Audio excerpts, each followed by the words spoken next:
যে জামাত এনসিপি আসলে কেমন আপনারা বিরোধী দল পেলেন, তারা আপনাদেরকে বিরোধী দলের ভূমিকা যেহেতু সবসময় আপনাদের লাইনে রাখা, ট্রেনের লাইনে রাখা, তারা সেই ভূমিকা পালন করছে কিনা আপনার মূল্যায়নটা একটু জানান। না, আমি প্রথম যে অধিবেশনটা আমি দেখেছিলাম, অধিবেশনে তারা চেষ্টা করছে, কিন্তু আপনি নিজেই জানেন যে এই সংসদের প্রায় 219 জন নতুন সংসদ সদস্য।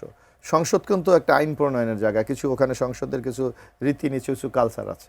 তা আমি গুলিস্তানের বক্তব্য অথবা পল্টনের বক্তব্য দিয়ে কিন্তু সংসদ চলবে না।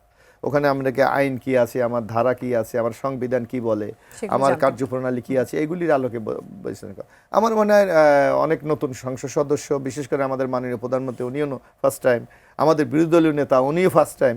সুতরাং আমি মনে করি নতুনরা যেভাবে প্রথম অধিবেশনটা অত্যন্ত চমৎকারভাবে শেষ করেছে, আগামী দিনে একটা ভালো ভূমিকা রাখবে বলে আমি বিশ্বাস করি।